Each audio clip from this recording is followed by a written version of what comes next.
First of all, I have to admit, based on some prejudices I have against mobile games in general. I think that they are the spawn of Satan for the most part. I think the microtransaction scheme is a horrible way to monetize video games. It's lucrative for them, but it just locks fun behind giant paywalls, so I'm generally not a fan. That being said, when I tried it out last night, I was actually kind of shocked to find that there were a number of things I actually did enjoy about it, and some things that I was kind of surprised by. I think for me, the thing that I was pleasantly surprised by was the realization that while it's kind of rocky and there's a lot of improvements they need to make to it, the gameplay itself is actually a lot better than I expected it to be. Now, the controls are not perfect. Having to drift on every turn is kind of difficult. In some ways, it's nice because that's how I play Mario Kart in general, is by doing a lot of drifting.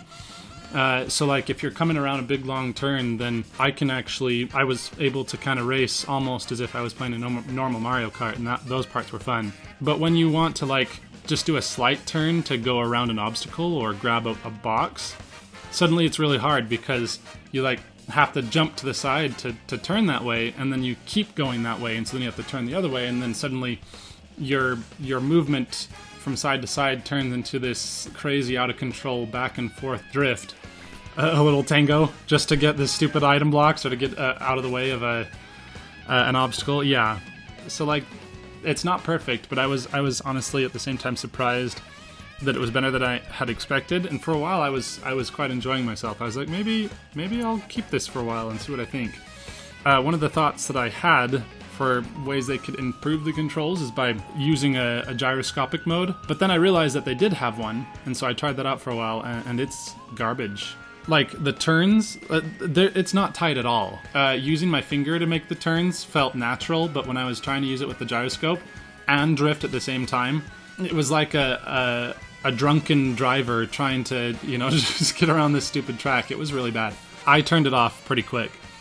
But I think there's definitely some ways they could improve it, all the same. I think, number one, what they need to do is get away from having to hold the phone in portrait mode. Because the difficulty with that is I think it kind of automatically makes the turning non-intuitive. Because, when you're turning, you kind of want the rotation axis to be at the center of the phone, right? That's kind of what your brain assumes. But in portrait mode, it's really attached at the bottom of your phone, so it's like this lopsided turn, and so it's hard to get it going in the first place. And then on top of that, having it not be responsive just makes it so it doesn't feel like a Mario Kart at all when you're playing that way. So those were like my initial impressions after first booting up the game. The thing that I realized kind of makes me hate how they've executed the rest of the gameplay for Mario Kart Tour is that Mario Kart generally is supposed to be a game that's decently well balanced with regards to your chances for getting first place. And of course that a lot of that depends on the luck of the items that you get, and of course they're better the further back you are, and so you kind of get a shot for getting back in the front. Sometimes I have to take long breaks from Mario Kart because I've been jilted by one too many blue shells, and so beyond that, it's a decently well balanced game. The different stats that you get from characters and carts in the end kind of still balance out in most of the main games. But in this one, there is a distinct, undeniable advantage that comes from paying more to play this game, and that's where the microtransaction scheme that I hate so much kind of comes and taints and honestly kind of ruins the experience. Because for a while, for the first few races, I was doing decently well. The controls were kind of wonky, but like I said, they were better than I expected, and I was able to snag first place on quite a few of the cups. But then there was one race where I had a disfavored racer, the one that can only get one item out of each box, and not very many points.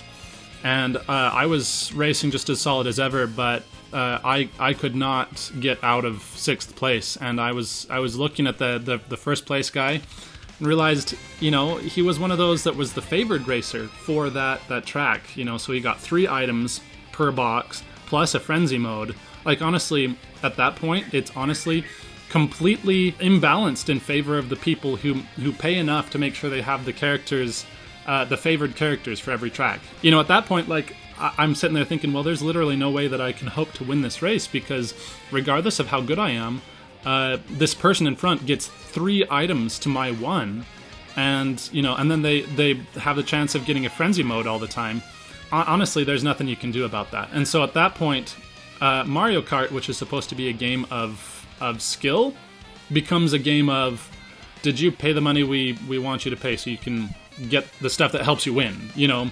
So pay to play, I've always hated that scheme, and I've realized that in this particular game, they're playing dirty with that. I took a look at some of the way they balanced the costs of in-game purchases, and it's preposterous. So here's an example. The premium currency in this game, as they call it, the rubies that kind of look like red question mark boxes, those are pretty darn rare from what I can tell. I got 20 of them at one point, I think because of an event, you know, because like I'd played the game enough or something. And it costs 5 rubies to do 1 launch for like a cart or a character. And so, you know, I used them up just, you know, because honestly, I'm just kind of playing this casually and I don't want to invest too much into it. So I'm like, you know what, you know, this is probably pretty costly, and I should be trying to look at the stats of, you know, how likely it is to get better stuff, but, you know, I don't really know if I want to care. Anyway, so I rolled this stuff and realized, again, just how much I hate gacha style systems where, like, you pay an amount and then you have no idea what you're going to get out of it. And so I did the 4 launches that I could afford, and I got, like, I think 1 other racer, a cart, twice, the same cart, twice, and then some other random thing. And I'm sitting here thinking, hold on, okay, in the small amount of time I've been playing this game, I've launched 4 times and I already got 1 duplicate. So you mean to tell me that this premium currency that you've made very hard to get still has a really high chance of ending up giving me something I've already gotten? And so, you know, that only makes it even far less likely that I'm going to get these premium characters that you've, you know, essentially locked winning behind. And the only way I can get them is by paying for these rubies or playing the snot out of this game until I get, you know, a small handful enough to launch another gacha, you know, character roll. This is the worst I've ever seen it. And I remember as I looked at the purchase prices for the rubies, I'm sitting here thinking, wasn't it Nintendo who said, let's do less gouging players with microtransactions? And now this? Like, let's put it this way. The cheapest purchase you could spend on rubies, you get 3 rubies for $2. $2 freaking dollars. And guess what? 3 rubies is not even enough to do 1 roll. You have to have 5. So that means the minimum amount you can pay to get the smallest amount of rubies, you have to spend $4, and that gets you 6 rubies. You can roll once, and chances are you're going to get a duplicate card or something. And I mean, like, they have higher cost levels that you can spend to get, you know, more rubies at a time, and they've incentivized it by giving you quote unquote free rubies for the higher tier purchases. But it's just unbelievable. Like the most expensive one that they have listed right now, $70 for 135 rupees, and they rubies, whatever, and they say that you get 30 free for that. And you know what? Maybe based on how they've priced out the rubies, maybe that's true.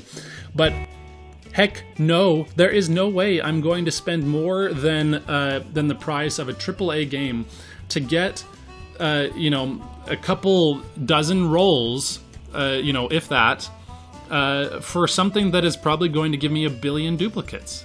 Like, for most free-to-play games, you know, if you put enough time into it, they kind of reward you by making it so that you get these premium currencies kind of organically through the game, even if it's really, really slow going.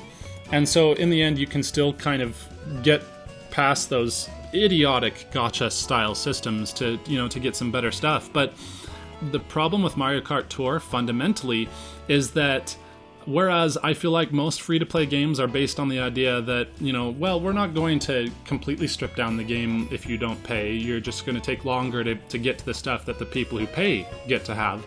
But no, with Mario Kart Tour, if you don't pay up front to get these rolls, you are at a major disadvantage.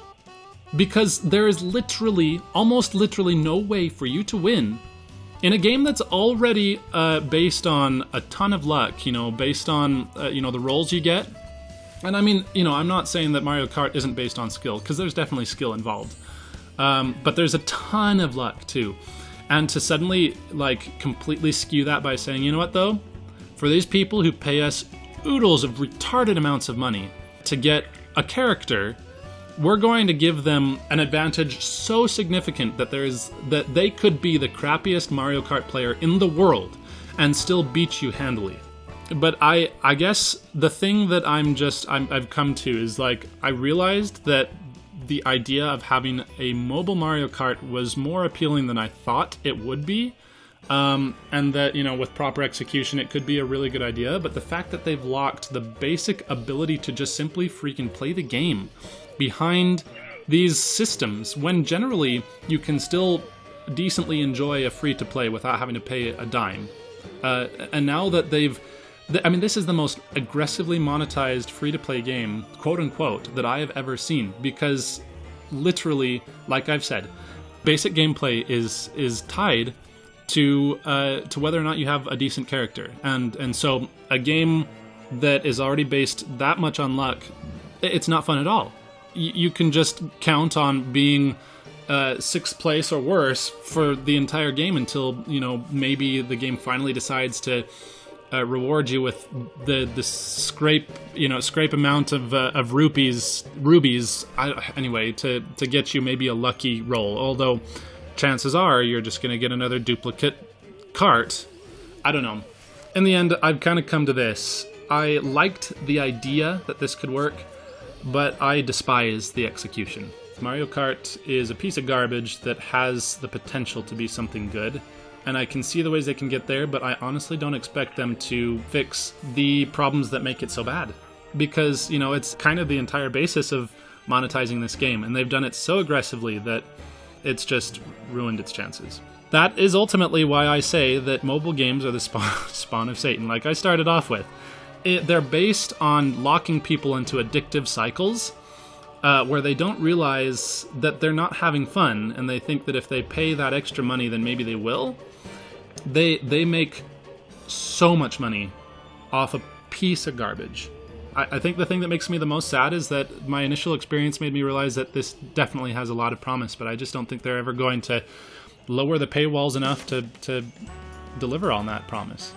You'll have to let us know your thoughts in the comments if you think that there's more promise for this game than our admittedly jaded perspectives allow us to think, or if you just like it as it is, and if you have more hope for, you know, good mobile offerings in the future, or if you think this already is one.